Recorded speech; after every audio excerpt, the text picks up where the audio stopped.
أعوذ بالله من شرور أنفسنا ومن سيئات أعمالنا من يهده الله فلا مضل له ومن يضلله فلا هادي له وأشهد أن لا إله إلا الله وحده لا شريك له وأشهد أن محمدا عبده ورسوله يا أيها الذين آمنوا اتقوا الله حق تقاته ولا تموتن إلا وأنتم مسلمون يا أيها الناس اتقوا ربكم الذي خلقكم من نفس واحدة وخلق منها زوجها وبث منهما رجالا كثيرا ونساء واتقوا الله الذي تساءلون به والأرحام إن الله كان عليكم رقيبا يا أيها الذين آمنوا اتقوا الله وقولوا قولا سديدا يصلح لكم أعمالكم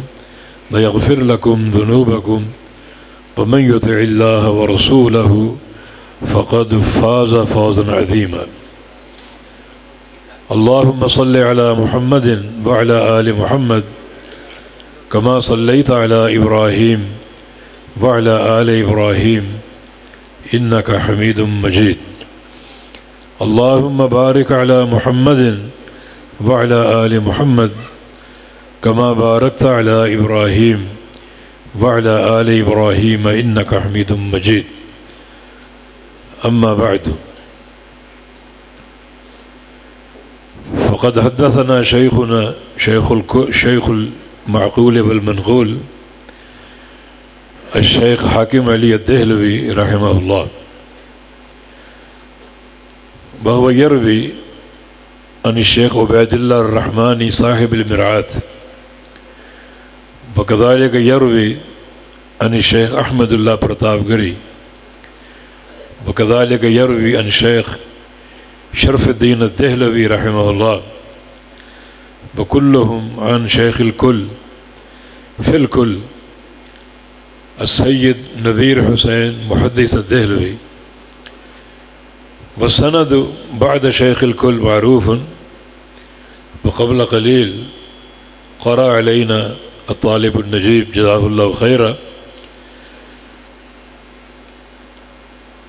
يقول الإمام البخاري رحمه الله تعالى باب قول الله تعالى ونضع الموازين القسط ليوم القيامة وأن أعمال بني آدم وقولهم يوزن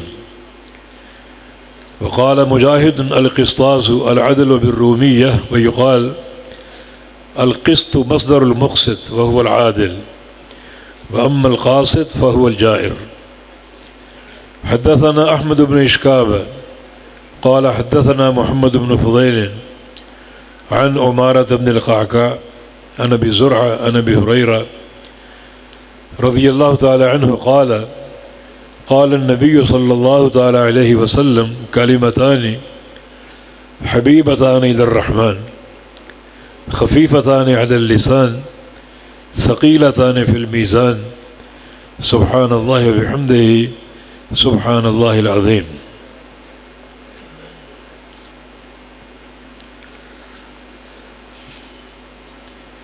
معزز سامعین حضرات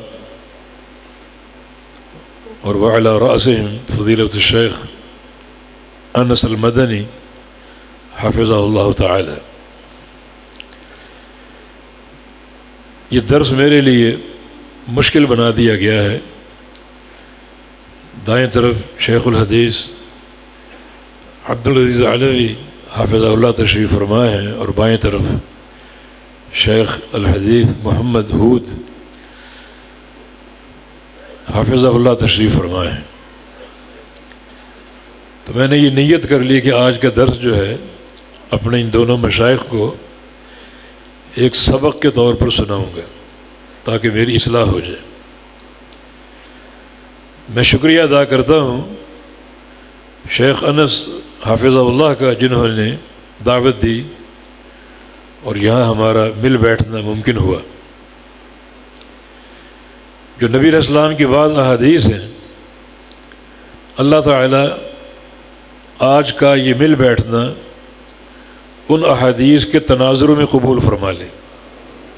پہلی حدیث ما جلس قوم فی بیت من بیوت اللہ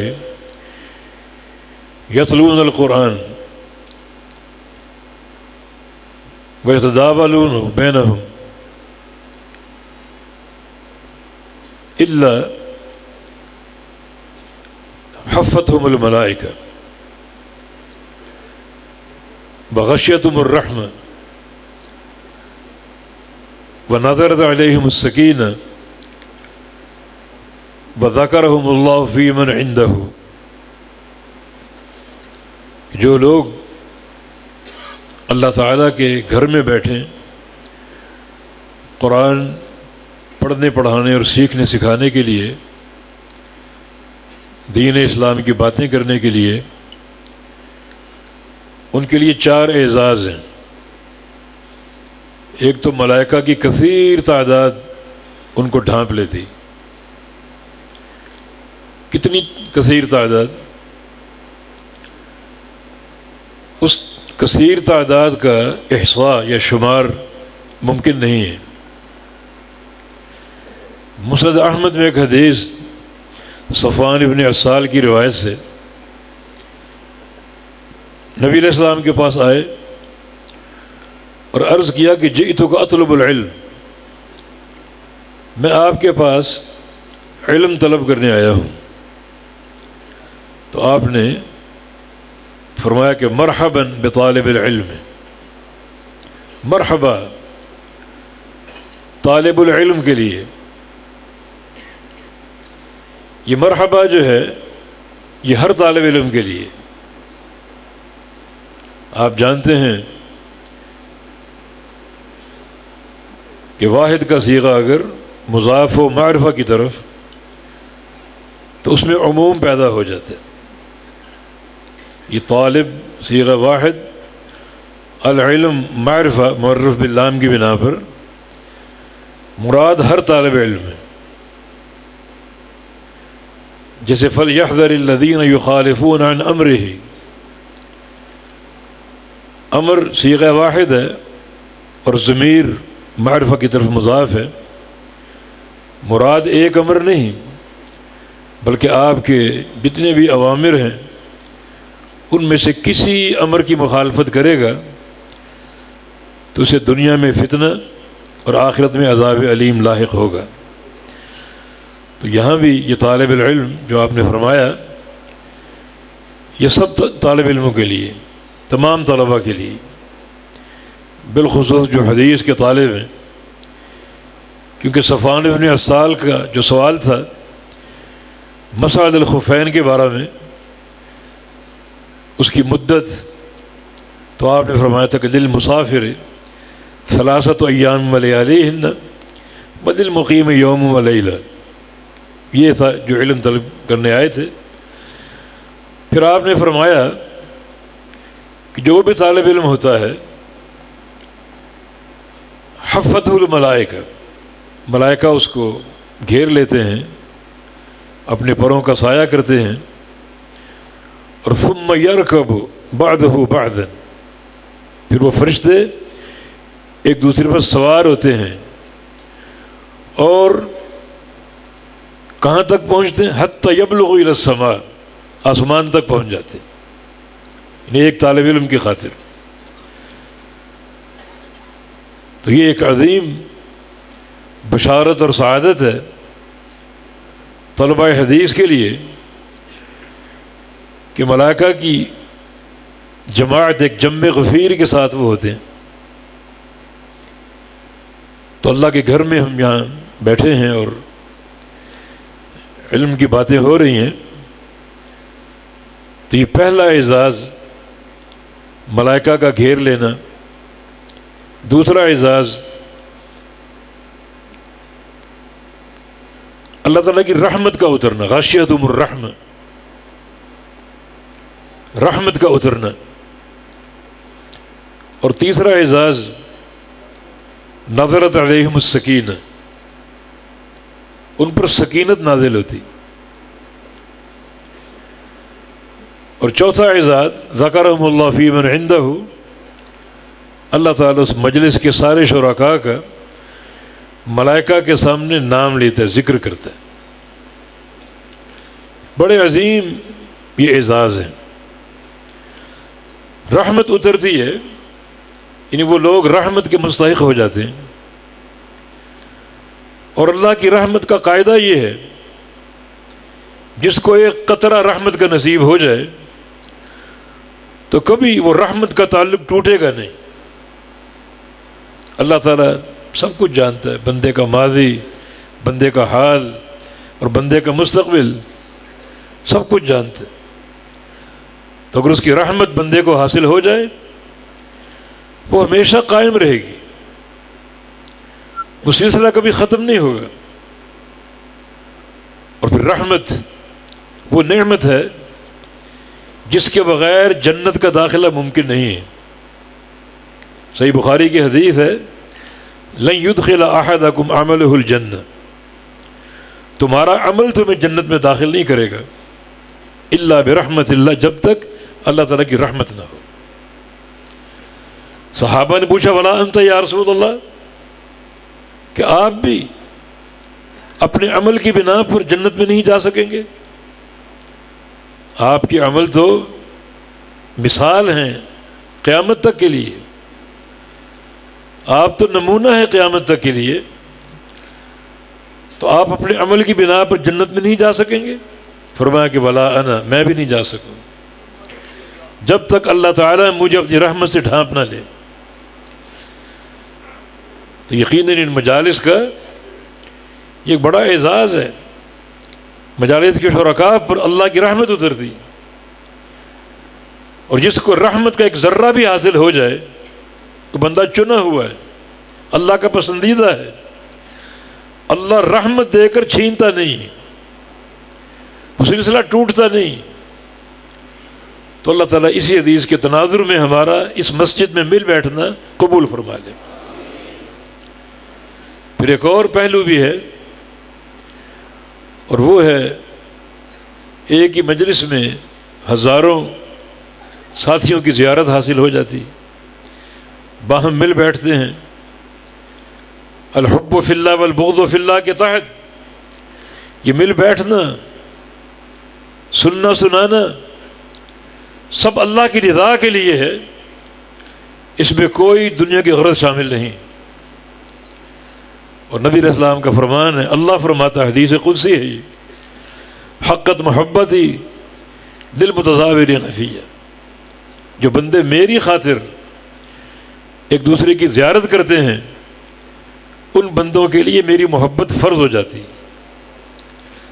حقت محبت للمتجالسین فیہ، اور جو میری خاطر باہم مل بیٹھتے ہیں دین کی باتیں کرنے کے لیے یا حال احوال معلوم کرنے کے لیے، ان بندوں کے لیے بھی میری محبت فرض ہو جاتی. تو ہم ایک دوسرے کو دیکھ بھی رہے ہیں، باہم مل بھی بیٹھے ہیں. تو اللہ اس حدیث کے تناظر میں ہمیں اپنی محبت کا مستحق قرار دے دے، اور وہ نتائج جو قیامت کے دن مرتب ہوں گے اللہ تعالیٰ وہ نتائج میں ہمیں عطا فرما دے. کل جب میدان معاشر ہوگا اللہ تعالیٰ کی طرف سے ندا آئے گی، این المتحابون بجلالی، میری خاطر محبت کرنے والے کہاں ہیں؟ وہ لوگ کہاں ہیں جو دنیا میں میری خاطر ملتے تھے، میری خاطر بیٹھتے تھے، میری خاطر زیارتیں کرتے تھے؟ وہ کہاں ہیں؟ ان کے لیے کیا ہے؟ دو اعزاز ہیں. لہم منابر من نور یغبطہم النبیون والصدیقون والشہداء، میں نے ان کے لیے نور کے ممبر تیار کر رکھے ہیں، ان پر میں نے ان کو بٹھانا ہے، اتنا قریب بٹھاؤں گا، انبیاء، صدیقین اور شہداء انہیں دیکھ کر رشک کریں گے. اور دوسرا اعزاز کیا ہے؟ الیوم اذلہم تحت ظلی یوم لا ظل الا ظلی، آج میں انہیں اپنے عرش کا سایہ عطا فرماؤں گا، سورج کی تپش سے بچاؤں گا، حرارت سے بچاؤں گا، پسینے سے بچاؤں گا، جبکہ اس دن میرے سائے کے علاوہ کوئی سایہ نہیں ہوگا. تو آج کی اس مجلس میں ان احادیث کی روشنی میں اللہ تعالیٰ سے استدعا ہے کہ اللہ تعالیٰ ان محبتوں کو اپنی رضا کے لیے خالص کر لے. ہم ایک دوسرے کو دیکھ رہے ہیں، بیٹھے ہیں، جو صلہ اللہ کے نبی نے بیان کیا، اللہ تعالیٰ ہمیں وہ عطا فرما دے. صحیح بخاری کا آخری باب آپ نے سماعت فرمایا جو قرآن کی ایک آیت پر ہے، باب قول اللہ تعالی وَنَضَعُ الْمَوَازِينَ الْقِسْطَ لِيَوْمِ الْقِيَامَةِ. اللہ تعالیٰ کا فرمان، ہم عدل کا میزان، عدل کا ترازو حاضر کریں گے. نَضَعُ بمعنی نحضر، میزان تیار ہے، قیامت کے دن اس کو لا کر میدان محشر میں سارے اولین و آخرین کے بیچ میں گاڑ دیا جائے گا. میزان کی تعریف کیا ہے؟ نبی علیہ السلام کی حدیث سے جو باتیں سامنے آتی ہیں، علماء نے یہ تعریف کی، المیزان جسم محسوس لہو کفتان و لسان. یہ ایک جسم محسوس ہے، کوئی معنوی نہیں، جسم محسوس، حسی جسم ہے، ایک حسی شے ہے. دو پلڑے ہوں گے، کتنے بڑے؟ ایک ایک پلڑے میں ساتوں آسمان، ساتوں زمینیں سما سکتی. وہ لسان اور کانٹا ہوگا جو وزن کو بالکل سیدھا کر دے گا. کتنا سیدھا کرے گا؟ نبی علیہ السلام کی حدیث ہے، توزن الحسنات والسیئات، گناہوں اور نیکیوں کو تولا جائے گا. فمن رجحت حسناته على سیئاته مثقال حبۃ خردل دخل الجنہ، ومن رجحت سیئاته على حسناته مثقال حبۃ خردل دخل النار. جب تولا جائے گا، جس بندے کی نیکیاں گناہوں سے ایک رائی کے دانے کے برابر بڑھ گئیں وہ جنتی، اور جس کے گناہ نیکیوں سے ایک رائی کے دانے کے برابر بڑھ گئے وہ جہنمی. یہ کانٹا ہے، دقیق حساب. یہ کانٹا رائی کے دانے کے فرق کو بھی ظاہر کرے گا. اس کا معنی یہ مرحلہ بڑا خوفناک ہے. رائی کے دانے کا فرق بھی سامنے لایا جائے گا، اور اللہ نہ کرے اگر گناہ بھاری ہو جائیں ایک ذرے کے برابر بھی تو اس کو داخل النار کہا گیا، جہنمی ہے. بڑا دقیق یہ حساب ہے. یہ میزان کی تعریف، لہو کفتان و لسان، دو پلڑے اور ایک کانٹا جو وزن کو اس طرح سیدھا کر دے گا کہ ایک رائی کے دانے کے فرق کو بھی ظاہر کرے گا. امام بخاری نے یہ باب کیوں قائم کیا؟ بہت سے مقاصد ہیں. ایک تو صحیح بخاری جس طرح حدیث اور فقہ کی کتاب ہے، احادیث صحیحہ اور فقہی تراجم، اسی طرح یہ ردود کی کتاب بھی، گمراہ فرقوں پر رد، ملحدین کے الحاد کا ازالہ، تاکہ یہ دین ملحدین کے دسائس سے پاک اور صاف رہے. یہ محدثین کا میزہ تھا. کتنے محدثین اپنے دور کی جہالتوں کا دفاع کرتے، کا رد کرتے تھے، دین اسلام کا دفاع کرتے ہوئے. امیر المومنین عمر بن خطاب رضی اللہ عنہ کا قول ہے، کوئی بندہ اس وقت تک مکمل داعی نہیں بن سکتا جب تک وہ اپنے دور کی جاہلیت کو نہ پہچانے اور ان کا رد نہ کرے، تاکہ دین پاک اور صاف رہے. عہد العزیز کا تمیز ہے، جس میں یہ صلاحیت ہو کہ باطل کا رد کرے ان آداب کے ساتھ جو شریعت نے بیان کیے، تو بڑا مقربین میں شامل ہوگا. مسند احمد کی ایک حدیث ہے، رسول اللہ صلی اللہ علیہ وسلم کا فرمان ہے کہ انی اجد نفس الرحمن تلقاء الیمن، میں پاتا ہوں نفس الرحمن یمن کی طرف. یمن مشہور ملک ہے، خانہ کعبہ میں کھڑے ہوئے تو دائیں طرف اور شام بائیں طرف، مشہور ملک ہے یہ. اور میں رحمان کا نفس یمن میں پاتا ہوں، یمن کی طرف پاتا ہوں. اس کا کیا معنی ہے؟ کچھ لوگوں نے اس کو اشکال کے طور پر کھڑا کیا ہے کہ نفس کا معنی کیا کرو گے؟ نفس کا ظاہری معنی سانس ہے، رحمان کا سانس. یہ معنی تو کوئی نہیں کرتا. معنی تم بھی تعویل کرنے پر مجبور ہو، لیکن نہیں، آپ کا فہم غلط ہے.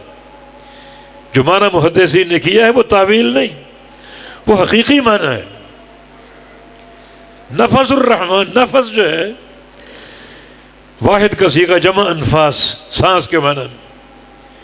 اور نفس کا دوسرا معنی یہ مصدر ثانی باب تفعیل سے، نفس ینفس تنفیسا و نفسا، اس کا معنی زائل کرنا، خرابیوں کو دور کرنا، ملاوٹوں کو الگ کر دینا.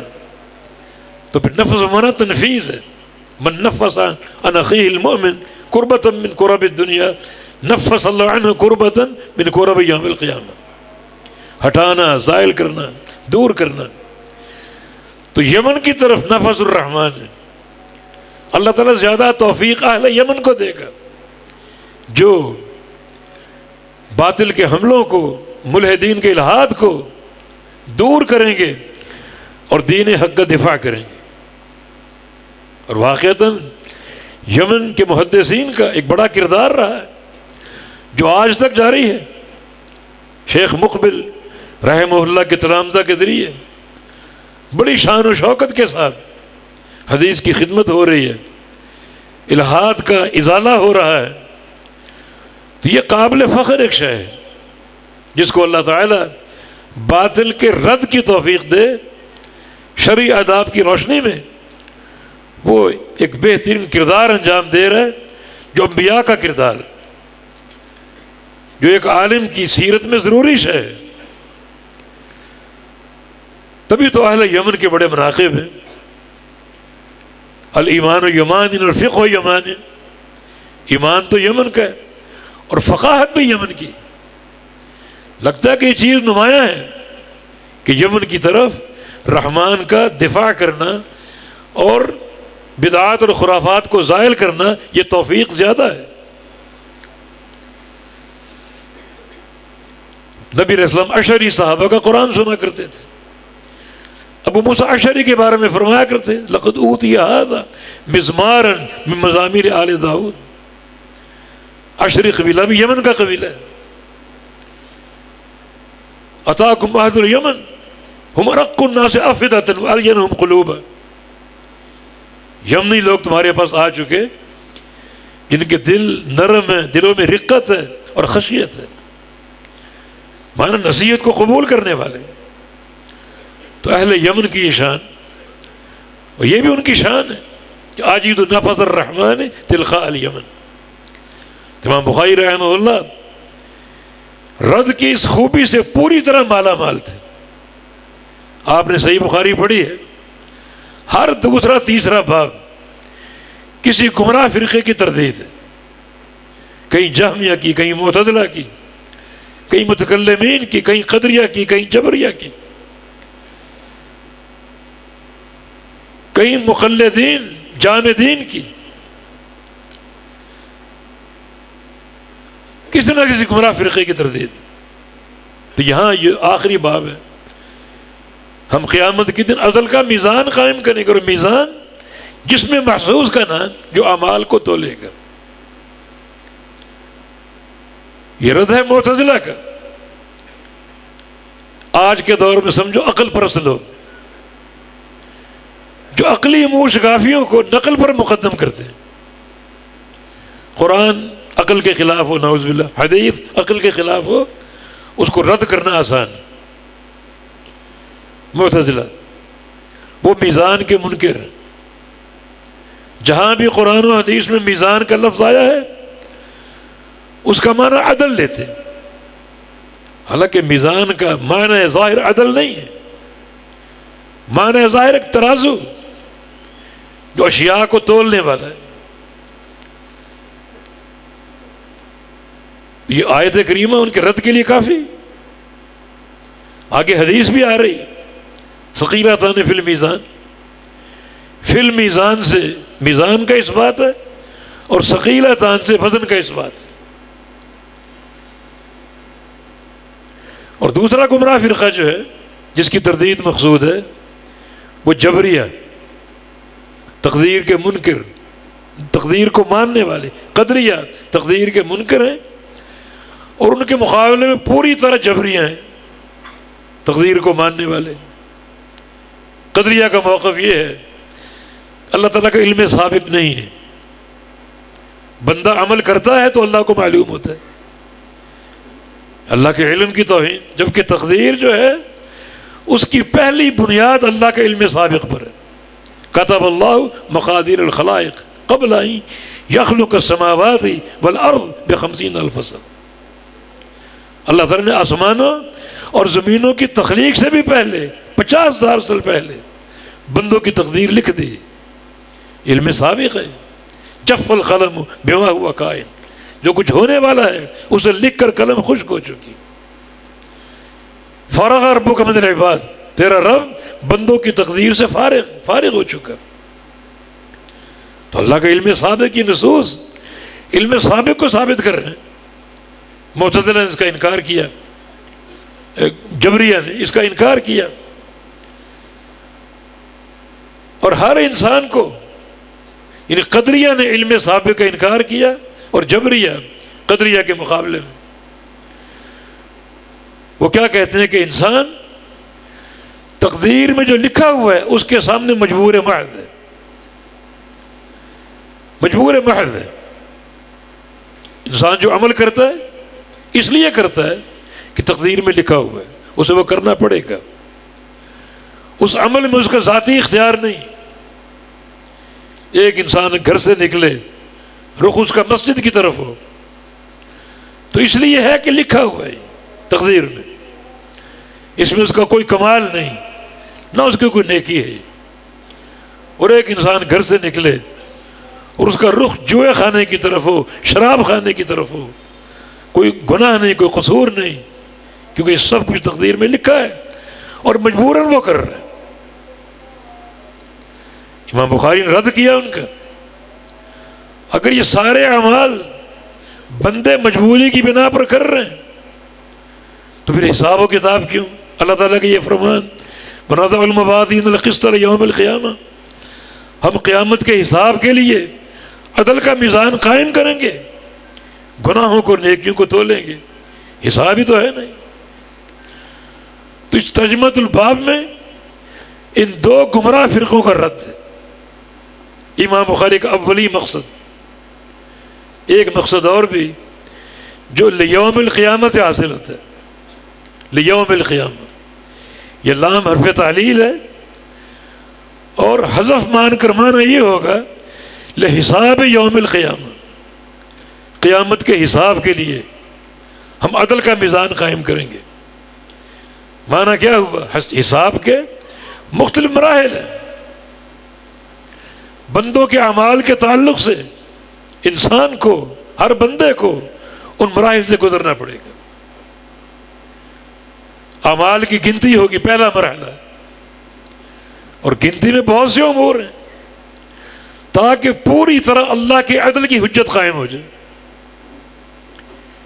گنتی، اللہ تعالیٰ ہر عمل کو جاننے والا ہے۔ پھر کرامن کاتبین کی کتاب، ہر عمل اس میں موجود ہے۔ پھر زمین گواہی دے گی، یومئذ تحدث اخبارہا، ہر رات اگل دے گی کہ اس بندے نے مجھ پر کھڑے ہو کر کیا کچھ کیا۔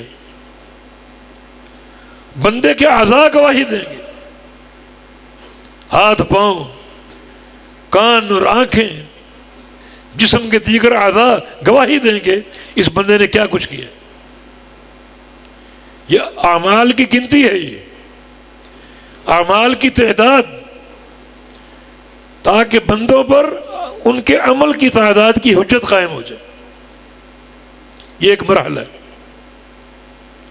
وجاءت کل نفس معها سائق و شہید، ہر بندہ آئے گا، اس پر دو فرشتوں کی ڈیوٹی ہوگی، ایک سائق اور ایک شہید۔ سائق اس کو ہانکنے والا اور ہانک کر اللہ کے سامنے پیش کرنے والا. اور شہید اس کے اعمال کی گواہی دیتا ہوا آئے گا, اس کے اعمال کا ڈھنڈورا پیٹتے ہوئے آئے گا. یہ اعمال کی گنتی, جب یہ پہلا مرحلہ پورا ہوگا تو آگے دوسرا مرحلہ ہے, وہ ہے اعمال کا وزن. خالی گنتی کافی نہیں. ایک بندے نے پوری نمازیں پڑھی ہیں اور پوری زکوٰۃ ادا کی ہے, بڑے دیانتداری کے ساتھ, مکمل روزے رکھے ہیں, حج کیا ہے, سب گنا جائے گا. گنتی کا حساب بھی ہوگا. جب گنتی کے حساب سے فارغ ہوں گے تو پھر اعمال کو تولو. کیوں تولے؟ کیونکہ عمل میں خالی عمل کافی نہیں تھا. عمل کی صحت کے لیے 2 شرطیں تھیں, ان شرطوں کو چیک کیا جائے گا. ایک شرط نبی علیہ السلام کا فرمان انما الاعمال بالنیات, کہ سارے اعمال کا دار و مدار, اعمال کی صحت اور قبولیت کا دار و مدار انسان کی نیت پر ہے. نیت چیک کی جائے گی. ٹھیک عمل کیا ہے, ٹھیک ہے, اس عمل میں نیت کیا تھی؟ یہ درست ہے کہ تم نے 20 حج کیے, نیت کیا تھی؟ نیت کو کھولا جائے گا. یوم تبلی السرائر, وہ قیامت کا دن جس دن اندر کے بھیدوں کو کھولا جائے گا. خالی عمل کا ظاہر کافی نہیں. نیت کیا تھی؟ میرے لیے مخلص تھے یا ریاکار تھے؟ دکھاوا, شہرت پسندی اور نام و نمود کی حرص, یہ نیت تو نہیں تھی. اگر اخلاص ہے تو بندہ بڑھ رہا ہے کامیابی کی طرف. لیکن ایک شرط اور تھی, وہ نبی علیہ السلام کی حدیث, من عمل عملا لیس علیہ امرنا فہو رد. جس شخص نے ایسا عمل کیا جس پہ ہمارا ٹھپا نہ ہو, وہ مردود ہے. معنی عمل کی صحت اور قبولیت کے لیے لازم ہے اس عمل پر اللہ کے حبیب کا ٹپا لگا ہو, آپ کی مہر تصدیق ہو, ورنہ عمل قابل قبول نہیں. اس لیے محدثین نے ان دونوں حدیثوں کو, ایک نیت والی حدیث اور یہ صحیح مسلم کی حدیث, دونوں کو عمل کی صحت کی برہان قرار دیا. ایک برہان ظاہری اور ایک برہان باطنی. برہان ظاہری اللہ کے پیغمبر کی سنت اور آپ کے طریقے سے مطابقت, اور برہان باطنی نیت کا اخلاص. اب عمل کافی نہیں, ان 2 شرائط کو چیک کیا جائے گا. بندے نے نمازیں تو پڑھی ہیں, روزے رکھے ہیں, حج کیے ہیں, زکاتیں دی ہیں, صدقات کے ڈھیر لگائے تھے, وہ 2 شرطیں موجود ہیں. یہ سارا عمل اخلاص کے ساتھ تھا اور پیغمبر علیہ السلام کے طریقے کی اتباع کے ساتھ تھا. ٹھیک ہے, زندگی بھر نمازیں پڑھی. یہ نمازیں کیسی تھیں؟ اپنی قوم برادری کے طریقے کی کہ محمد مصطفیٰ علیہ السلام کے طریقے کی؟ یہ چیک کیا جائے گا. اس مرحلے کو پرکھنے کے لیے یہ میزان ہے. نیکیوں کی گنتی ہوئی, اب معیار چیک کرو, اخلاص کی حفاظت اور سنت مصطفیٰ علیہ السلام کی مطابقت. اللہ تعالیٰ نے میزان میں یہ صلاحیت رکھی ہوئی ہے.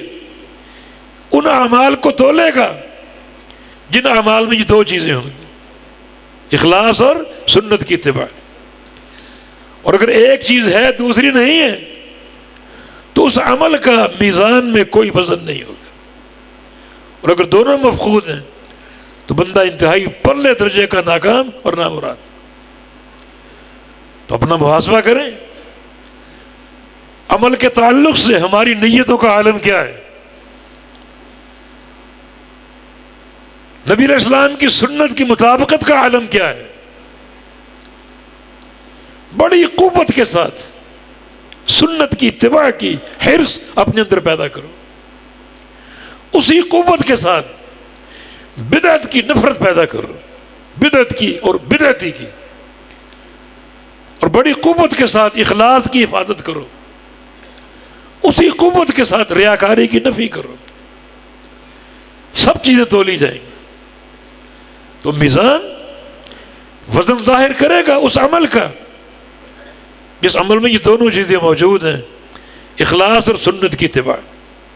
یہ ہے لیوم القیامہ، ہم قیامت کے حساب کے لیے عدل کا میزان قائم کریں گے، اور وہ حساب جو ہے عمل کے تعلق سے ان دو چیزوں کو پرکھنے کے لیے، یہ ترازو کا عمل، معیار کو پرکھنے کے لیے سنت کی اتباع ہے یا نہیں، اخلاص کی حفاظت ہے یا نہیں، اسے پرکھنے کے لیے میزان، ہر عمل کو میزان میں ڈالا جائے گا۔ اور اہمیت سنت اس لیے بھی ضروری ہے کہ صاحب المیزان جو ہیں وہ جبرائیل علیہ السلام ہوں گے، امین الوحی، نبی علیہ السلام پر، ہر نبی پر وحی لانے والے۔ ان سے بڑھ کر دین کی معرفت اور دین کی پہچان کس کو ہوگی؟ وہ جبریل امین صرف اسی کا راستہ جانتے ہیں جس پر وحی لے کر اترے، یعنی محمد مصطفیٰ علیہ السلام کا۔ اگر ایک بندہ عمل کرتا ہے باپ دادا کی پیروی میں یا قوم برادری کی پیروی میں، کسی امام کی پیروی میں، کسی پیر یا مرشد کی پیروی میں، تو عمل قابل قبول نہیں ہے۔ جبریل امین ان میں سے کسی کو نہیں جانتے، ایک ہی شے کو جانتے ہیں، جس ہستی پر وہی لے کر اترے اسی ہستی کے مطابقت ضروری۔ تو اس لیے مرحلہ میزان بڑا کٹھن ہے، بڑا دقیق حساب ہے، ایک ذرے کے فرق کو ظاہر کرے گا۔ تو آج یہ دعوت ہے ہم سب کے لیے، اپنے ہر عمل میں ہم یہ دو رنگ پیدا کریں، اخلاص کا رنگ اور پیغمبر علیہ السلام کی اتباع کا رنگ۔ اخلاص اگر نہیں ہے عمل قابل قبول نہیں۔ ان اناس من امتی یاتون یوم القیامہ باعمال کامثال جبال تہامہ، کچھ لوگ میری امت کے آئیں گے نیکیاں لے کر، کتنی نیکیاں؟ پہاڑوں کے برابر نیکیاں، یعنی قیامت کے دن وہ آئیں گے اور ان کی نیکیاں سامنے کھڑی ہوں گی، جیسے کوئی پہاڑی سلسلہ ہو، آپ مری چلے جائیں، کشمیر چلے جائیں، ایک چوٹی پہ دوسری پہ تیسری، تا حد نگاہ چوٹیاں ہی چوٹیاں، اس طرح کچھ لوگوں کے اعمال ان چوٹیوں کی طرح کھڑے ہوں گے، بڑے خوش ہیں وہ۔ لیکن یجعلہ اللہ ہباء منثورا، اللہ ان سارے اعمال کو جن کا حجم پہاڑوں جیسا تھا ذرے بنا کر بکھیر دے گا اور ضائع کر دے گا۔ یہ کون بندے؟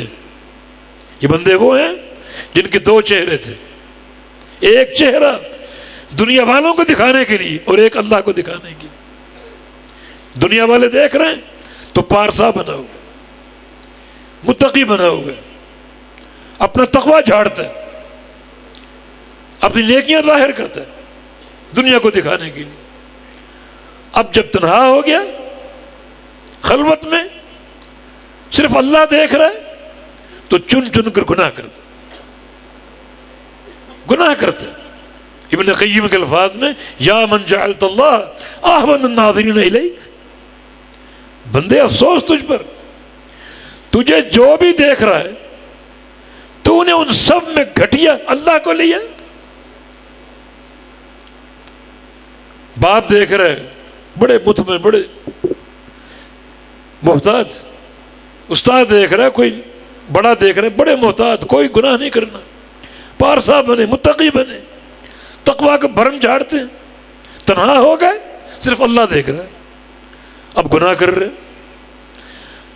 یعنی لوگوں کو دکھانے کے اچھا روپ ہے اور اللہ کو دکھانے کا گندا روپ۔ پھر یہ نیکیاں کس کام کی؟ ٹھیک ہے ان کا حجم پہاڑوں جیسا ہوگا، چوٹیاں کھڑی ہیں ان کی، اللہ تعالیٰ ان سارے اعمال کو ذرے بنا کر بکھیر دے گا۔ اسی طرح اگر نبی علیہ السلام کی سنت مفقود ہے تو عمل برباد ہے، اس عمل کی کوئی قیمت نہیں، کوئی پذیرائی نہیں اور کوئی وزن نہیں۔ صحیح بخاری میں بعض بندوں کا ذکر ہے، رب سمین لا یظن عند اللہ جناح بعوضہ، ایک بڑا بھاری بھرکم شخص آئے گا، بھاری بھرکم اپنے اعمال کے ساتھ، اللہ تعالیٰ فرمائے گا اسے بھی میزان میں ڈال دو اور اس کے اعمال کو بھی تولو، اس کو جب تولا جائے گا لا یظن جناح بعوضہ، اس کا وزن اور اس کے اعمال کا وزن ایک مچھر کے پر کے برابر بھی نہیں ہوگا، سب برباد، نہ اخلاص ہے نہ سنت کی اتباع۔ ایک صحابی اس قدر سنت کا شوقین، امور عبادت میں تو سب آپ کی اتباع کرتے تھے، مگر وہ امور عادت میں بھی آپ کی پیروی کرتا، بڑے غور سے دیکھتا اللہ کے پیغمبر کیسے مسکراتے ہیں، اللہ کے پیغمبر کیسے بیٹھتے ہیں، کیسے اٹھتے ہیں، کیسے ٹیک لگاتے ہیں، کیسے چلتے ہیں، کیسے ان کا آنا اور جانا ہے، بالکل اسی طرح چلنے کی، مسکرانے کی وہ کوشش کرتے ہیں۔ امور عادت میں بھی آپ کی اتباع کے حریص تھے۔ یہ کون صحابی؟ عبداللہ بن مسعود رضی اللہ عنہ، دبلے پتلے لاغر انسان۔ ایک بار صحابہ ان کی ٹانگیں دیکھ کر ہنس پڑے، پتلی پتلی ٹانگیں، ہنس پڑے۔ نبی علیہ السلام دیکھ لیے، فرمایا کہ لہما اثقل فی المیزان من احد، میرے عبداللہ کی یہ دو ٹانگیں قیامت کے دن اللہ کے میزان میں ڈالی جائیں گی تو ان کا وزن احد پہاڑ سے بھاری ہوگا۔ یہ وزن کہاں سے آ گیا؟ پذیرائی کہاں سے آئی؟ یہ قدردان کون ہے؟ اللہ رب العزت۔ سنت کی اتباع کے حرص اور اخلاص کا موجود ہونا، وزن کہاں سے کہاں پہنچ گیا۔ اور واقعات ایسے اعمال بڑھتے ہیں، من تصدق بتمرۃ من کسب طیب، جو بندہ کسب طیب سے، حلال مال سے صرف ایک کھجور دے دے، ایک کھجور خرچ کر دے۔ اور کھجور میں ریاکاری نہیں ہوتی، ریاکاری تو بڑے خزانوں میں ہوتی، ایک کھجور دے دے، اللہ تعالیٰ اتنا خوش، اس کھجور کو اپنے دائیں ہاتھ میں رکھے گا، وہ کھجور لے لے گا۔ آپ تو خرچ کر کے بھول گئے، کھجور دے کر بھول گئے، اللہ نے قبول کر لی، میرے مخلص بندے کا صدقہ ہے یہ، اپنے دائیں ہاتھ میں لے لے گا اور اس کو پالنا شروع کرے گا۔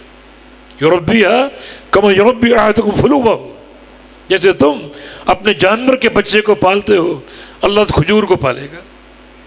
جانور کے بچے کی ایک حد ہے، وہ ختم ہو جائے گا، اور یہ کھجور اللہ کے دائیں ہاتھ میں قیامت تک پلتی رہے گی، حتیٰ تصیر مثل الجبل، حتیٰ کہ جب قیامت قائم ہوگی یہ کھجور اس کے حسنات کے میزان میں پہاڑ کی طرح ہوگی، پہاڑ کی طرح، چھوٹی سی کھجور پہاڑ بن چکی۔ یہ قیمت اخلاص کی ہے، یہ قیمت اتباع رسول صلی اللہ علیہ وسلم کی ہے، اور یہ ہے میزان کا مقصد۔ لیوم القیامہ، قیامت کے حساب کے لیے ہم میزان قائم کریں گے، اعمال کی گنتی کے بعد ان اعمال کو تولیں گے، اور یہ میزان جو ہے ظاہر کرے گا اخلاص کو بھی اور سنت کی اتباع کو بھی۔ اسی لیے تو عاملۃ ناصبہ تصلی نارا حامیہ، بڑے بڑے عمل کرنے والے، عمل کر کر کے تھک جانے والے، کیا ہوگا؟ جہنم کے آ کر لقمہ بن جائیں گے۔ ان کا عمل ان دو قواعد سے محروم ہے، یہ ریاکار تھے، یہ سنت کے مخالف تھے، دیکھتی جہنم کی آ کر لقمہ بن جائیں گے۔ بدا لہم من اللہ ما لم یکونوا یحتسبون، کچھ لوگ نیکیاں لائیں گے مگر اللہ کی طرف سے ایسا فیصلہ صادر ہوگا جو ان کی توقع کے خلاف ہوگا۔ تو یہ بات بڑا قابل غور، یہ غور کریں نصب میزان کیوں؟ ہمارے اعمال کے وزن کے لیے۔ یہ اعمال تو گنتی کے ہیں، نمازیں 5 ہیں، روزے 30 ہیں، زکوٰۃ 2.5% ہے، حج 1 ہے، تو گنتی کے اعمال، ان کو تولا کیوں جا رہے ہیں؟ تولنے کا مقصد ان دو معیاروں کو ظاہر کرنا۔ تو آئیے ہر عمل کریں، ہر نیکی کریں، ان دو بنیادوں پر قائم رہتے ہوئے ایک اخلاص کی حفاظت اور دوسرا نبی علیہ السلام کے طریقے کی اتباع. فرمایا کہ وَأَنَّ أَعْمَالَ بَنِي آدَمَ وَقَوْلَهُمْ يُوزَنُ، بنو آدم کے انسان کے سارے اعمال اور ان کا قول تولا جائے گا. دو نسخے ہیں نا یہاں، اعمالہم و اقوالہم. اقوالہم توزن، اقوال قول کی جمع ہے، اعمال عمل کی جمع ہے. تمہارے اعمال بھی تولے جائیں گے اور زبان سے جو بولتے وہ بھی تولے جائیں گے. اچھا بولو گے تو حسنات کے میزان میں ہوگا، برا بولو گے تو گناہوں کے پلڑے میں ہوگا. اور ایک نسخہ وَقَوْلَهُمْ يُوزَنُ، اعمال بنی آدم وقولہم. اعمال میں سارے اعمال ہیں، لسانی اعمال، بدنی اعمال، قلبی اعمال.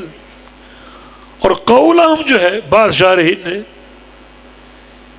یہ ایک نقطہ بیان کیا کہ قول مصدر ہے، قول مصدر ہے. قال یقول قولا، یعنی بات کہنا اس کو تولا جائے گا. اس کا معنی کیا ہوا کہ زبان سے بات کرنا، کچھ پڑھنا، ذکر کرنا، جو زبان کا فعل ہے یہ بندے کا فعل ہے جس کو تولا جائے گا. اس پر نتیجے مرتب ہوں گے، حساب و کتاب ہوگا اس کا. امام بخاری یہاں پر ایک فرق ظاہر کرنا چاہ رہے ہیں کہ قول اور ہے اور مقول اور ہے، قرات اور ہے اور مقروء اور ہے. نطق اور منطوق کے فرق کو سمجھو. قرات بندے کا عمل جس کو تولا جائے گا، اور مقروء اللہ کی کتاب، اللہ کا کلام، وہ نہیں تولی جائے گا. بندے کا پڑھنا تولا جائے گا، بندے کا عمل تولا جائے گا. امام بخاری کے دور میں ان پر ایک فتنہ کھڑا کیا گیا، ایک سوال گھما کر کیا گیا کہ ما تقول فی لفظک بالقرآن. یہ نہیں پوچھا کہ ما تقول فی القرآن. یہ سوال ہوتا تو ان کا جواب ہوتا القرآن کتاب اللہ، کلام اللہ غیر و مخلوق، جو محدثین کا مسلک ہے. مگر سوال یہ نہیں تھا، سوال یہ تھا کہ ما تقول فی لفظک بالقرآن، تمہارا قرآن پڑھنا اس کے بارے میں کیا کہتے. اب میرا قرآن پڑھنا میرا عمل ہے، میرا عمل حادث مخلوق ہے، تولا جائے گا، اس کی جزا اور سزا ملے گی. امام بخاری رحمہ اللہ نے جو فتنہ ان پر قائم کیا گیا، یا اس فتنے کے ازالہ کی طرف اشارہ ہے. ویسے ان کی مستقل کتاب خلق و افعال العباد کے نام سے اس موضوع پر ایک اکمل اور مکمل ایک دستاویز ہے.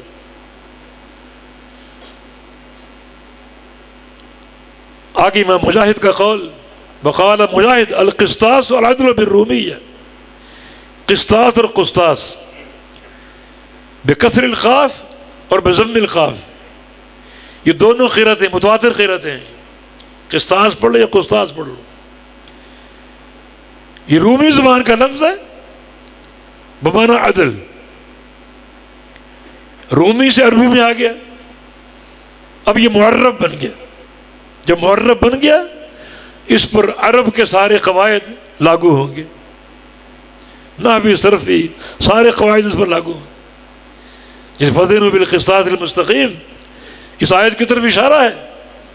تو بالقسطاس المستقیم بار پہ جر داخل ہے، القسطاس مجرور ہے، پھر یہ موصوف صفت ہے، دونوں مطابق ہے آپس میں. تو قواعد سارے موجود ہیں.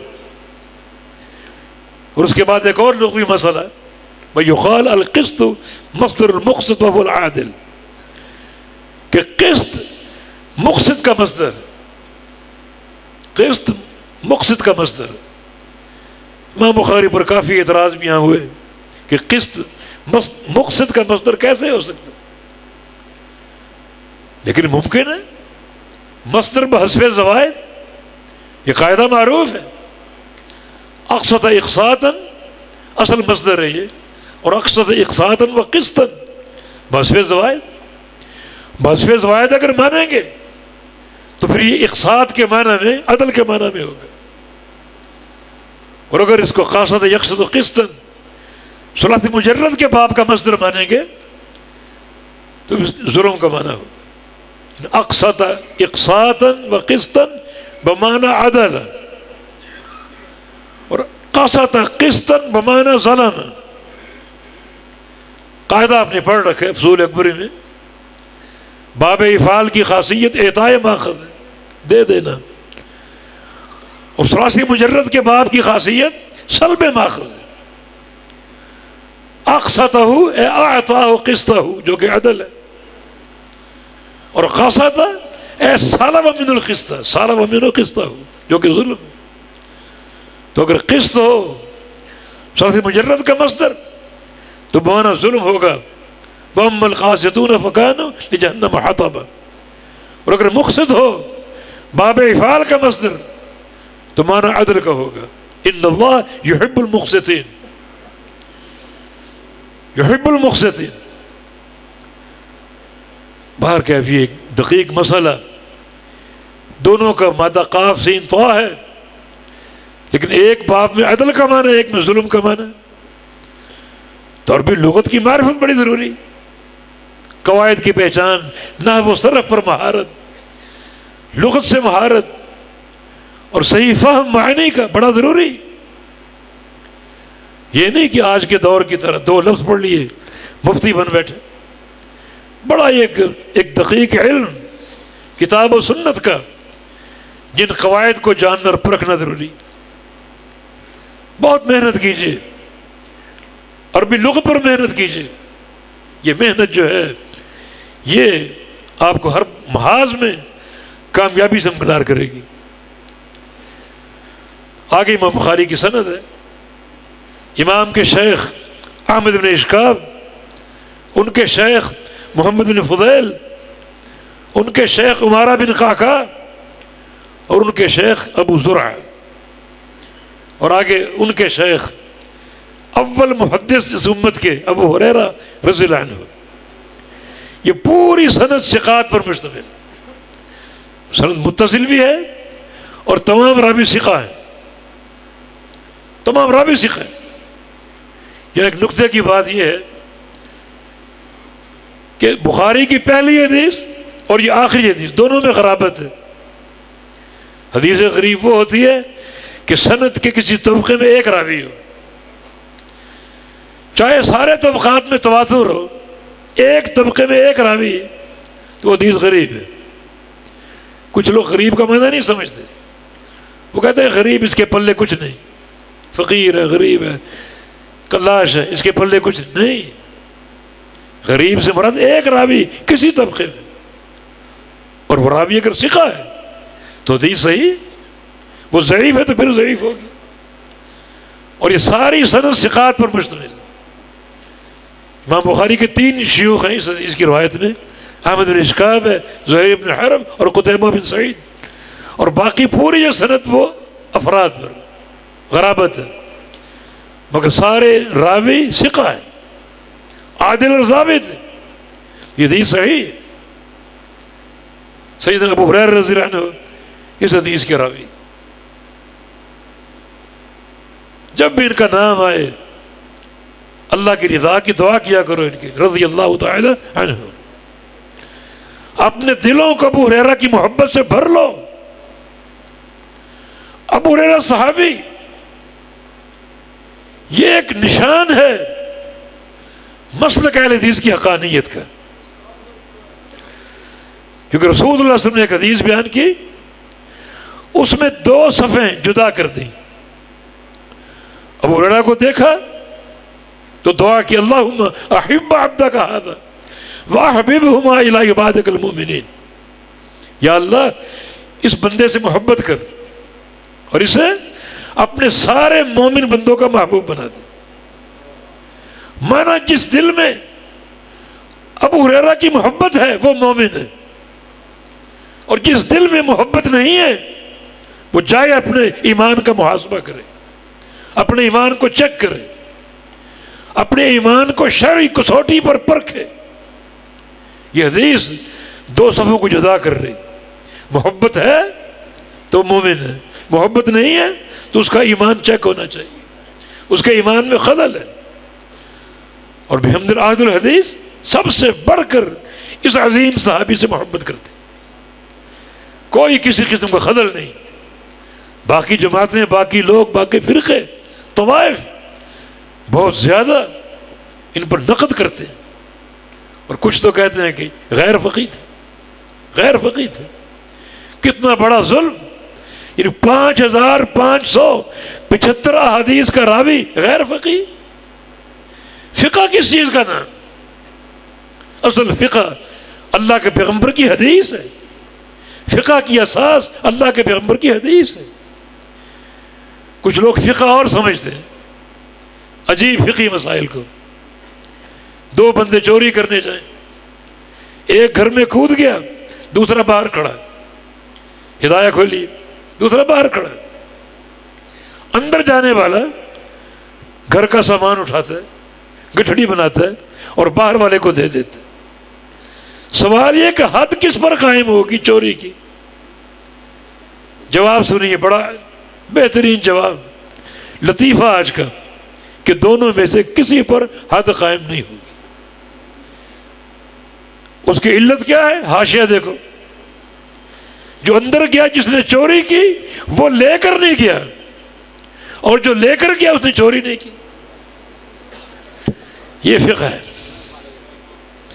میں کہتا ہوں یہ منظم ڈاکہ ہے، منظم چوری.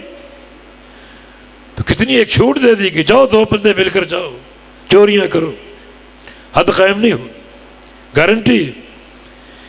اسے لوگ فقہ سمجھتے، مگر فقہ کی اساس کیا ہے؟ اللہ کے پیارے پیغمبر نے مینا کے میدان میں ایک دعا فرمائی تھی، نظر اللہ عمرا سمع منی حدیثا فحافظہ ووعاہ ثم بلغہ کما سمعہ یا اداہ کما سمعہ. یا اللہ اس شخص کے چہرے کو تر و تازہ کر دے جو میری حدیث سنے، ایک حدیث سنے، اس کو سمجھ لے اور اس کو یاد کر لے اور آگے پہنچا دے. یہ چہرے کی نضارت کی دعا ہے، تر و تازگی، سرور، رونق ان بندوں کو عطا فرما جن کا میری حدیث سے 4 طرح کا تعلق ہے. ایک تعلق سماع حدیث کا، دوسرا حفظ حدیث کا، تیسرا فہم حدیث کا، اور چوتھا ادائے حدیث کا. حدیث کی بات ہو رہی ہے نا، آگے کیا ہے؟ رب حامل فقہ الی من هو افقہ منہ. اسی حدیث کا جملہ ہے، پیچھے بات حدیث کی ہو رہی، اب اسی حدیث کو فقہ کہا جا رہا. رب حامل فقہ، اللہ کے پیغمبر کا فرمان فقہ، حدیث اور فقہ، وہ اس کو ضبط کرتا ہے، لیتا ہے اور آگے پہنچاتا ہے. تو اصل فقہ حدیث کا نام، ان مسائل کا نام نہیں ہے جس کی ایک جھلک آپ نے سنی. بہت سے مسائل اگر کھولنے پر آ جائیں تو یہاں بچے بھی بیٹھے ہیں اور ممکن ہے خواتین بھی سن رہی ہیں، بس ایک دانہ ہی کافی. ابو ہریرہ رضی اللہ عنہ محدث اور فقیہ، وہ اس حدیث کے راوی. حدیث کیا ہے؟ کلمتان حبیبتان الرحمن خفیفتان اللسان ثقیلتان فی المیزان. یہ پہلا جملہ جو ہے یہ کتاب التوحید سے مطابقت رکھتا ہے، کیونکہ اصل چیپٹر کتاب التوحید ہے. صحیح بخاری کا آخری چیپٹر کتاب التوحید ہے. اشارہ یہ دیا کہ بندے کا خاتمہ توحید باری تعالیٰ پر، من مات وهو يعلم انه لا الہ الا اللہ دخل الجنہ. جو موت کے وقت جانتا ہو، پہچانتا ہو لا الہ الا اللہ کو، وہ جنتی. تو سر امام بخاری کا اختتام بڑا دقیق توحید کے باب سے، اور کتاب التوحید میں صرف توحید اسماء و صفات بیان ہوئی. توحید کی 3 قسمیں، الوہیت اور ربوبیت اور اسماء و صفات. تو کتاب التوحید کا موضوع نہ توحید ربوبیت ہے نہ توحید الوہیت ہے، بلکہ اصل موضوع جو ہے وہ توحید اسماء و صفات۔ اس دور میں ملاحدہ نے اسماء و صفات کی توحید میں خلل پیدا کرنے کی کوشش کی۔ پیچھے یہودی ہاتھ تھا، یہ عاصم بن لبید، یہ لبید بن عاصم، جادوگر، اللہ کے پیغمبر جادو کرنے والا، اس سند میں اس کا نام ہے، اس سند میں اس کا نام ہے۔ یعنی پیچھے سارا جو ایک حرکت یا پورا ایک سلسلہ موجود تھا، یہودیوں کے توسط سے تھا، اسماء و صفات کا انکار۔ مقصد کیا تھا؟ مسلمانوں کے دل میں جب تک اللہ کی معرفت مضبوط ہے، یہ مضبوط ہے، اس معرفت کو کم کرو، اس معرفت کو کم کرو تاکہ اللہ کی معرفت ختم ہو جائے اور یہ کمزور ہو جائے۔ عقیدے کی مضبوطی، معرفت کی مضبوطی، یہ اہل ایمان کی مضبوطی ہے، اور عقیدے کی کمزوری اور معرفت کی کمزوری یہ ان کے اہل ایمان کی کمزوری۔ اس کے لیے کیا تراشا گیا؟ اسماء و صفات کا انکار۔ یہ جہمیہ معتزلہ اللہ تعالیٰ کو صرف ایک ذات کے طور پر پیش کرتے ہیں، صرف ایک ذات کے طور پر، صفات سے خالی۔ نہ وہ سمیع ہے، نہ بصیر ہے، نہ رحمان ہے، نہ رحیم ہے، صرف ایک ذات حق ہے، باقی ساری صفات اور اسماء سے خالی، افعال سے خالی۔ جب صفات ختم ہو گئی تو ذات کہاں باقی رہے گی؟ ذات کی تکمیل صفات کی تکمیل کے ساتھ۔ وہ حماد بن زید فرمایا کرتے تھے کہ جہمیہ کی مثال اس شخص کی ہے جو کہے کہ میرے گھر میں کھجور کا درخت ہے، اسے پوچھا جائے اس کے پتے کیسے ہیں، وہ کہے پتے تو نہیں ہیں اس کے، پھل ہے پھل بھی نہیں، تنا کیسا ہے، اس کا تنا بھی نہیں، جڑیں کیسی، جڑیں بھی نہیں۔ تو کیا تیرے گھر میں کوئی ماں کا سر ہے تیرے؟ صفات سے ذات بنتی ہے نا۔ یہ ان کی سازش، ان یہودیوں کی، اور آگے یہ ان کے چوزے اور انڈے، اس مسئلہ کو عام کرنے والے۔ لیکن محدثین نے پوری سرکوبی کی اور اللہ کے اسماء و صفات اور اس کے افعال کے مسئلے کو پوری طرح آشکارا کر دیا۔ ابھی شیخ نے نام لیا امام ابن تیمیہ رحمہ اللہ کا، ابن قیم رحمہ اللہ کا، رحمہم اللہ، انہوں نے اس مسئلے کو اور اجاگر کیا، خوب اجاگر کیا، اسماء و صفات کے عقیدے کو۔ اور آپ بھی سے تعلق رکھیں، اللہ تعالیٰ کے اسماء و صفات سے تعلق رکھیں۔ نبی علیہ السلام کا فرمان کہ ان للہ 99 اسما 100 الا واحدہ من احصاها دخل الجنہ۔ اللہ تعالیٰ کے 99 نام ہیں، جو ان ناموں کا احصاء کر لے وہ جنتی۔ تو جنت کا سستا راستہ احصاء کیا ہے؟ ناموں کو پڑھنا، ان ناموں سے اللہ کو پکارنا، اور ساتھ سمجھنا بھی قدیر کا معنی کیا ہے، سمیع کا معنی کیا ہے، حی کا معنی کیا ہے، قیوم کا معنی کیا ہے، رزاق کا معنی کیا ہے، سمجھنا ساتھ ساتھ۔ اور جب سمجھ لیا اس پر ڈٹ جانا، یہ بھی احساس ہے۔ ڈٹ جاؤ اس پر، کوئی عقیدہ متزلزل نہ ہو۔ اللہ رزاق ہے، مانا روزی دینے والا، ڈٹ جاؤ، اب کوئی داتا نہیں، کوئی دستگیری کرنے والا نہیں، کوئی اولاد دینے والا نہیں، کوئی شفا دینے والا نہیں، صرف ایک اللہ ہے۔ پوری طرح استقامت۔ تو بڑا برگزیدہ عقیدہ ہے یہ رب تعالیٰ کی صفات کا اور اس کے ناموں کا۔ تو پہلا جملہ اس میں اللہ تعالیٰ کی 3 صفات کا ذکر، کلمتان اور حبیبتان اور الی الرحمن۔ کلمتان سے صفت کلام ثابت ہوتی ہے۔ یہ کلمہ بمعنی کلام ہے۔ کلمہ لفظ مفرد کا نام ہے، جبکہ کلام جملہ تامہ کا۔ یہ جملہ تامہ ہے سارے۔ تو 3 صفات ثابت ہو رہے، اللہ کا کلام فرمانا، کلمہ، اللہ تعالیٰ متکلم، یہ صفت فعلیہ ہے، صفت ذاتیہ نہیں۔ صفت ذاتیہ وہ صفت ہے جو ہمیشہ اللہ کی ذات کے ساتھ قائم رہے، یہ اس کا سمع، اس کی حیات، اس کا بصر، اس کا علم، یہ ساری صفات ذاتی ہیں، اللہ کے ساتھ ہر وقت قائم ہے۔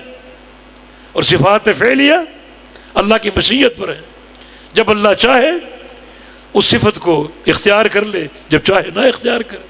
تو کلام بھی صفت فعلیہ، جب چاہے بولے جب چاہے نہ بولے، صفت کلام ثابت ہو رہا. جہمیت اس کو مانتے نہیں، لفظ کے بھی منکر معنی کے بھی منکر. معتزلہ لفظ کو مانتے ہیں مگر معنی سے خالی قرار دیتے ہیں، کہتے ہیں لفظ ثابت ہے مگر حروف مقطعات کی طرح معنی معلوم نہیں. بہت بڑی جہالت ہے. اللہ کی معرفت کے عقیدے کو سلب کرنا. اشاعرہ ماتریدیہ مانتے ہیں لفظاً مگر معنی نہیں، معنی اپنی مرضی کا،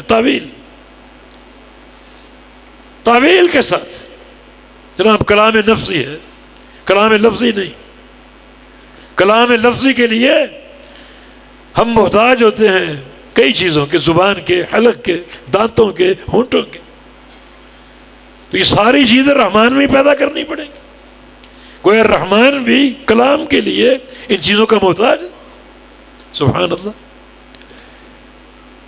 کتنا گندا کلام ہے یہ. امام بخاری کی ذکاوت اور ذہانت. صحیح بخاری میں ایک باب قائم کیا ہے، باب قول اللہ تعالی قل هو القادر.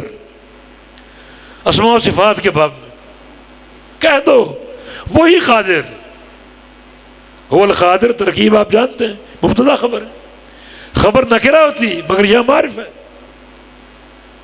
اگر جملے کے دونوں جز معرفہ ہوں، خبر بھی معرفہ، مبتدا بھی معرفہ، تو کلام میں ایک نیا معنی پیدا ہوتا ہے حصر کا. کہہ دو کہ وہی قادر. تو اس کا معنی یہ ہوا کہ اللہ تعالیٰ نے اپنے بارے میں، اپنی صفات کے بارے میں، اپنے افعال کے بارے میں جو خبریں دی ہیں، اللہ سب پر قادر، تشبیہ کے بغیر، تعطیل کے بغیر، کسی تعویل کے بغیر. تو یہ کہنا کہ کلام اللہ تعالیٰ کے احتیاج کو ظاہر کرتا ہے، یہ تب ہوگا جب کلام ہو کا کلام نہ ہو. ایسا تو نہیں. کلام ہو کما یلیق بجلالہ سبحانہ وتعالی و کلام ہونا کما یلیق بنا. فرق. تشبیہ کہاں سے؟ اس کا کلام ہم جیسا ہے؟ نہیں. لیس کمثلہ شیء، اس جیسی کوئی چیز نہیں. تشبیہ سے پاک ہے. اور کتنی چیزوں نے کلام کیا، ہونٹوں کے بغیر، دانتوں کے بغیر. آسمانوں نے کلام نہیں کیا، زمینوں نے کلام نہیں کیا، پہاڑوں نے کلام نہیں کیا. صحیح بخاری میں حدیث ہے، نبی رسول اللہ کا ارشاد ہے، انی اعلم حجرا بمکہ. مکہ میں ایک پتھر میں جانتا ہوں، ایک پتھر مکہ مکرمہ، کان یسلم علی قبل ان ابعث، میرے نبی بننے سے پہلے وہ پتھر مجھے سلام کیا کرتا. جب بھی پاس سے گزرا پتھر سے آواز آئی السلام علیک یا محمد، نبوت سے قبل. تو پتھر کے کون سے دانت ہے، کون سے ہونٹ ہے؟ یہ کلام کس نے کرایا؟ کس کی توفیق سے ہوا؟ اللہ کی توفیق سے. صحابہ کہتے ہیں ہم نبی علیہ السلام کے ساتھ بعض اوقات کھانا کھا رہے ہوتے، آپ کے ہاتھ میں لقمہ ہوتا، لقمے سے ہم نے سبحان اللہ کی آواز سنی، لقمے سے. تو لقمے کا کون سا زبان پر، کون سے ہونٹ، کون سا حلق ہے؟ یہ اللہ کی قدرت ہے. تو قل هو القادر، وہ ہر شے پر قادر، ہر شے پر قادر. ہندوستان کے ایک ڈاکٹر نے اپنی طرف نکتہ بیان کیا، مگر یہ فہم کا خلل ہے بہت بڑا اس کا ٹی وی چینل، اور کام بھی کر رہے بہت زیادہ، گمراہ فرقوں کا رد بڑی بخوبی کر رہے. لیکن چونکہ عقیدہ اس کی اساس نہیں ہے، پڑھا نہیں ہے، اعتقادی مسائل میں بات کر غلطی کر جاتے. وہ فرماتے ہیں کہ اللہ ہر شے پر قادر ہے، مگر بعض چیزیں ایسی ہیں جن پر اللہ قادر نہیں ہے.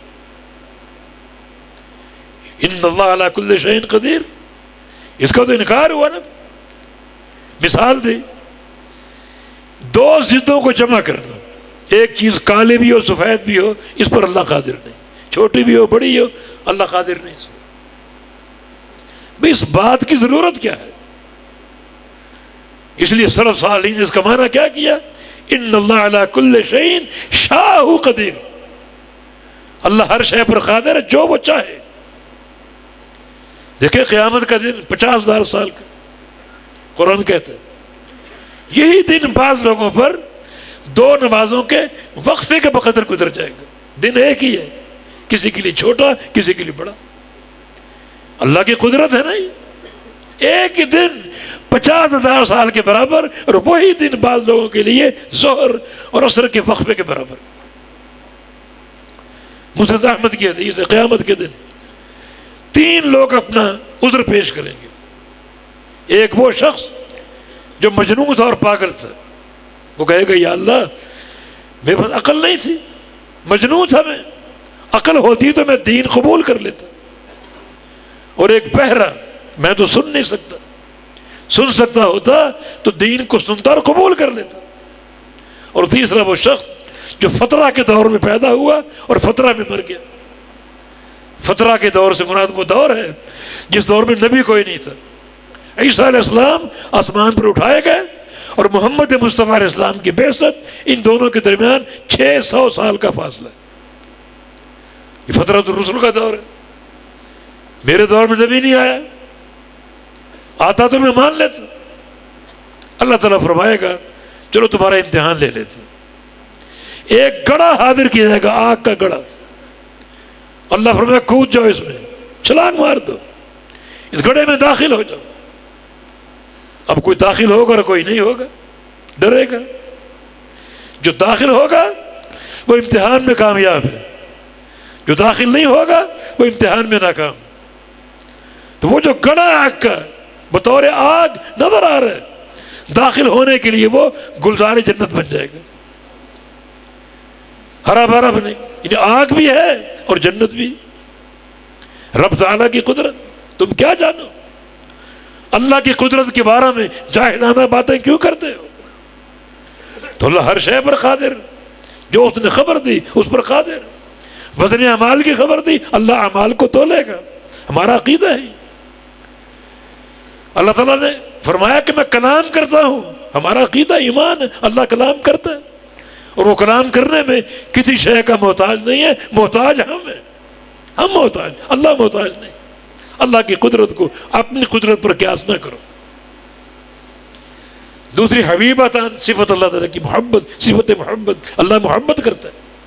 ہمارا ایمان جو محبت کا معنی ظاہر ہے، اس معنی کے مطابق اللہ محبت کرتا ہے. اشاعرہ ماتریدیہ تعویل کرتے ہیں کہ اس سے مراد ارادہ انعام ہے. یہ صفت کا انکار ہے، محبت کا انکار ہے. محظور کیا ہے؟ تمہیں اشکال کیا ہے؟ اشکال تشبیہ کا. محبت مخلوق بھی کرتی ہے، ماں بیٹے سے محبت کرتی ہے، شوہر بیوی سے محبت کرتا ہے، اولاد اپنے باپ سے محبت کرتے ہیں، جانور محبت کرتے ہیں. اگر ان کے اللہ بھی محبت کرتا ہے تشبیہ لازم آئے گی. تشبیہ کیسے لازم آئے گی؟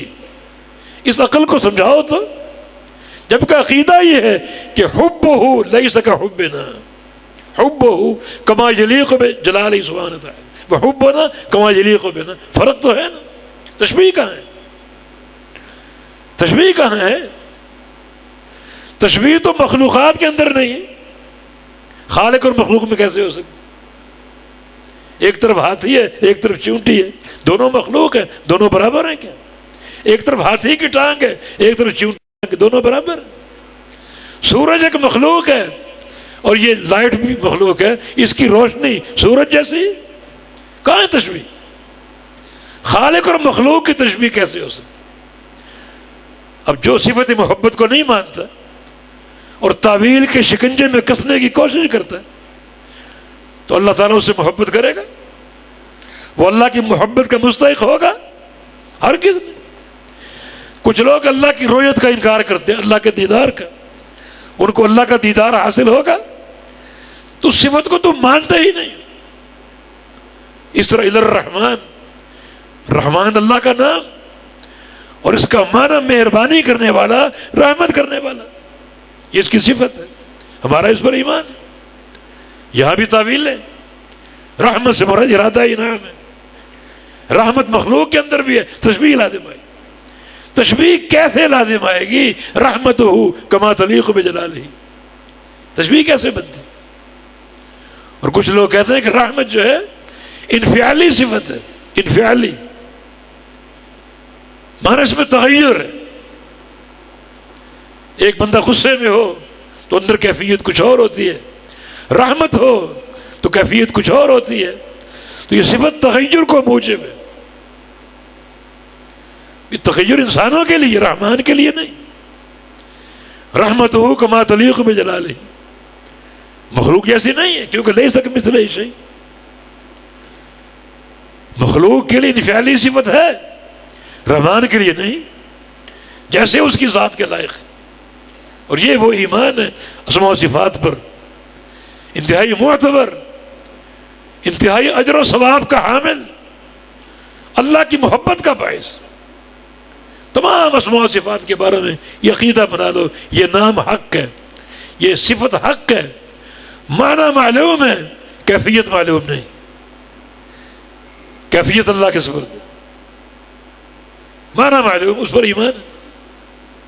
کیفیت اللہ نے بیان نہیں کی، جو بتا دیا اس پر ایمان، جو نہیں بتایا وہ اللہ کے سپرد. یہ دو جملے رحمان کو محبوب ہیں، اور خفیفتان اللسان، زبان پر ہلکے. اس میں اشارہ یہ ہے کہ اس کو خوب پڑھو، ایک ہلکا عمل ہے، خوب پڑھو ان کو. ایک اشارہ یہ بھی ہے، اللہ تعالیٰ اگر آپ کو اولاد دے، بچوں کی زبان ہلکی ہوتی، بھاری الفاظ اٹھا نہیں سکتی، تو بچوں کو اس تعلیم سے ان کا آغاز کرو، یہ کلمات ان کو سکھاؤ. بڑے ہلکے کلمات ہیں، آسانی سے لے لیں گے، آسانی سے پڑھیں گے، ایک تربیت کا ایک راستہ کھلے گا. اور ثقیلتان فی المیزان، یہ دونوں کلمے جو ہیں اللہ کے میزان میں بھاری ہوں گے. یہاں امام بخاری کا استدلال ہے، فی المیزان سے میزان کو ثابت کیا، اور ثقیلتان سے وزن میزان کو ثابت کیا. تو جو کلمات میزان میں بھاری ہوں تو کیوں نہ ان کا اہتمام کریں. مرحلہ میزان انتہائی اہم اور کڑا مرحلہ ہے. بڑے بڑے لوگ یہاں گر جائیں گے، ان کو تولا جائے گا، اور ان کا وزن، ان کے اعمال کا وزن ایک مچھر کے پر کے برابر بھی نہیں ہوگا. اس مرحلے کی تیاری کرو. یہ دو کلمات اللہ کے میزان میں بڑے بھاری ہوں گے، اور یہ دونوں کلمات توحید ہے.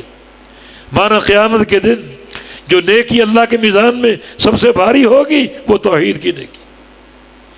اشہد ان لا الہ الا اللہ کی ایک چھوٹی سی پرچی 99 گناہوں کے دفاتر پر غالب آ گئی.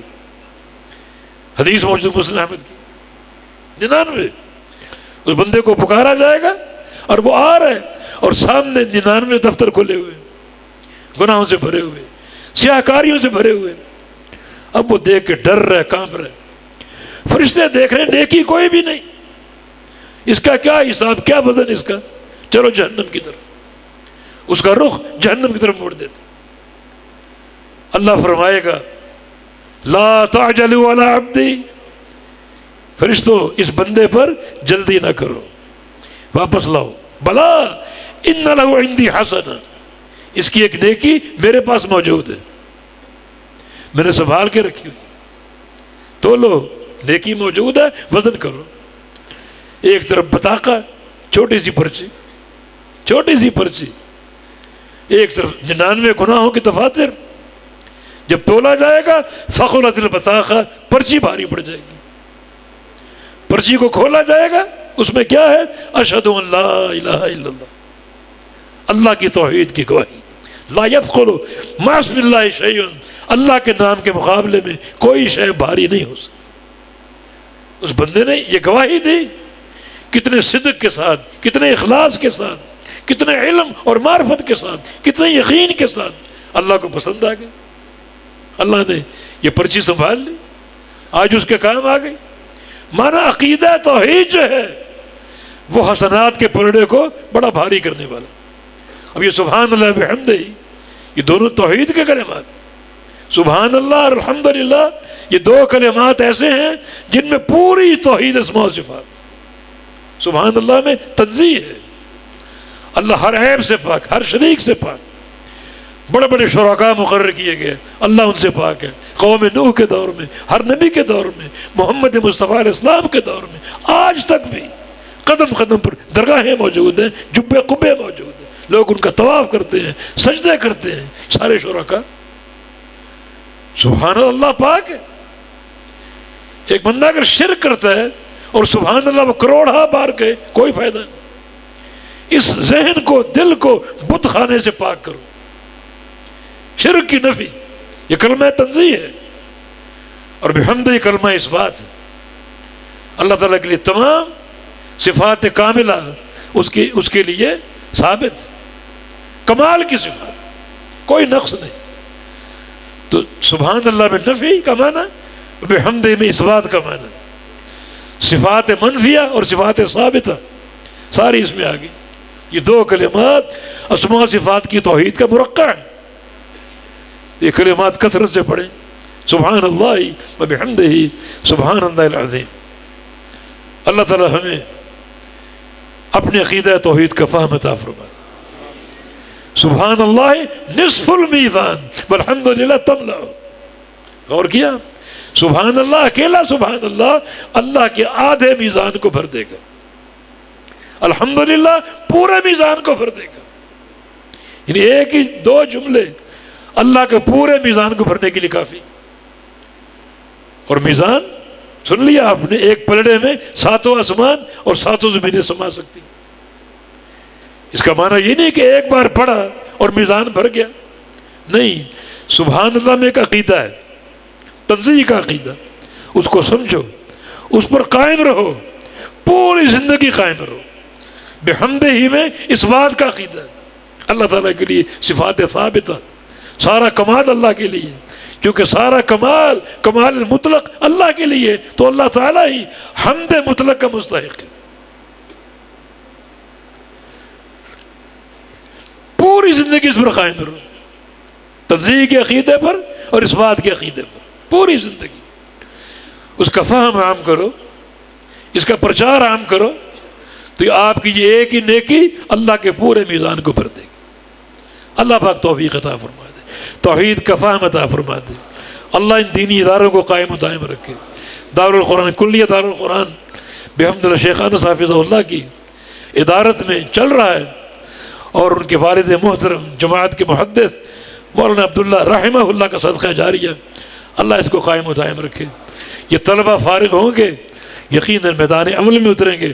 اللہ ان کو استقامت دے، شرع صدر فرما دے، ان کا حافظہ اللہ تعالیٰ ہمیشہ قائم رکھے. اللہ عمل کی توفیق دے، اللہ اخلاص کی توفیق دے. اور جو بھی ان اداروں کے معاونین ہیں، تعاون کرنے والے، وہ اس صدقہ جاریہ میں پوری طرح شریک ہیں. ان کا ایک ایک حرف آپ کے لیے صدقہ جاریہ ہوگا. اللہ پاک ان اداروں کو قائم رکھے، ان کی خدمت کرنے کی توفیق عطا فرمائے. یہ ادارے بھرے رہیں ہمارے مدرسین سے، ہمارے طلباء سے. اقول قولی ھذا واستغفر اللہ لی ولکم وآخر دعوانا ان الحمد للہ رب